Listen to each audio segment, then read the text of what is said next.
Hello అండి, నేను మీ Divya. Welcome back to dine with Divya. ఈరోజు వీడియోలో మనం ఆషాఢ మాసంలో ఎంతో స్పెషల్గా చేసుకునే ఆరోగ్యానికి అమృతంతో సమానమైన మునగాకు అనపప్పు రెసిపీని మీతో షేర్ చేసుకోబోతున్నాను. సాధారణంగా మునగాకులో ఉండే విటమిన్స్, ఐరన్, కాల్షియం, ప్రోటీన్స్ బాడీకి ఎంతో మేలు చేస్తాయి. అలాంటి మునగాకుని అనపప్పుతో కలిపి చేశారంటే డబల్ టేస్టీగా ఉంటుంది.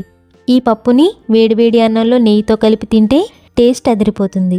ఒక్కసారి తిన్నారంటే మళ్ళీ మళ్ళీ చేసుకుని తినాలని అనిపించేంత అద్భుతమైన రుచిగా ఉంటుంది. సో మరి ఇంకా ఆలస్యం చేయకుండా ఈ ఆషాఢ మాసం స్పెషల్ ఈ టేస్టీ మునగాకు అనపప్పుని ఎలా తయారు చేసుకోవాలో చూసేద్దాం. ఈ మునగాకు అనపప్పుని చేయడం కోసం ఒక కడాయిలోకి 1 కప్పు దాకా అనుములను తీసుకోవాలి. ఇవి మనకి వైట్ కలర్లో, బ్రౌన్ కలర్లో, అలాగే రెడ్ కలర్లో ఇలా 3 కలర్స్లో మార్కెట్లో దొరుకుతాయి. చాలామందికి ఈ అనుములు అంటే తెలుసుండకపోవచ్చు, కానీ ఒక్కసారి ఈ అనుములతో చేసి చూడండి, సూపర్ టేస్టీగా ఉంటుంది.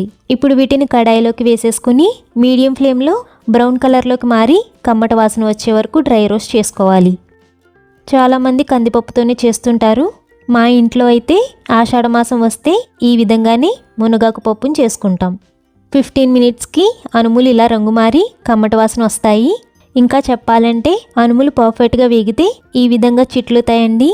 అప్పుడే గింజ లోపల నుంచి పర్ఫెక్ట్గా వేగిందని చెప్పొచ్చు. ఇలా వేగిన తర్వాత ఫ్లేమ్ ఆఫ్ చేసేసి ఒక ప్లేట్లోకి తీసేసుకుని పూర్తిగా చల్లారే వరకు పక్కన పెట్టేసేయండి.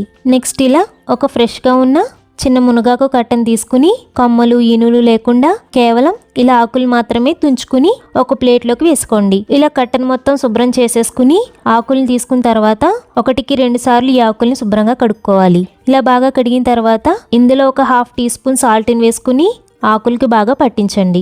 ఇలా చేయడం వల్ల మునగాకులో ఉండే వగరు, చేదు లాంటివి పోతాయి. సాల్ట్ని అంతా ఇలా బాగా పట్టించి 20 నిమిషాల పాటు పక్కన ఉంచండి.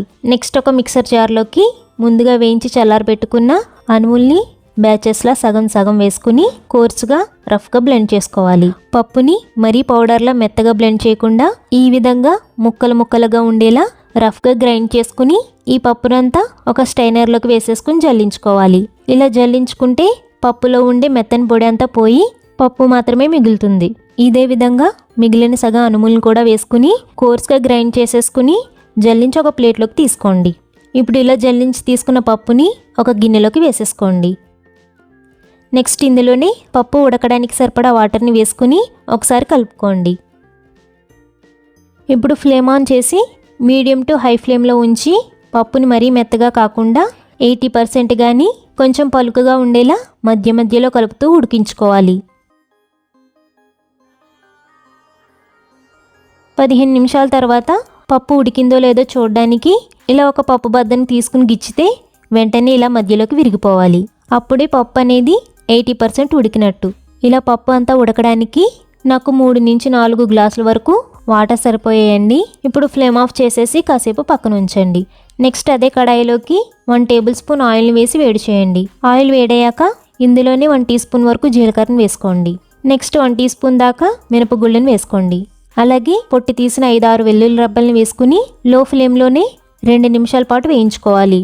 ఈ పప్పుకి వెల్లుల్లిని వేసుకుంటే మంచి టేస్ట్ ఉంటుందండి. 2 మినిట్స్ వేయించిన తర్వాత చిన్న ముక్కలుగా తరిగిన 2 పచ్చిమిర్చిని వేసుకుని 1 నిమిషం పాటు వేయించుకోవాలి. ఇప్పుడు ఇందులోనే 5-6 ఎండుమిర్చి ముక్కలు, కొద్దిగా కరివేపాకు వేసుకుని మరొక నిమిషం పాటు వేయించండి. ఇలా తాలింపు అంతా చక్కగా వేగిన తర్వాత ముందుగా ఉడికించి పెట్టుకున్న అనపప్పుని మొత్తం వేసేసుకుని ఒకసారి కలుపుకోండి.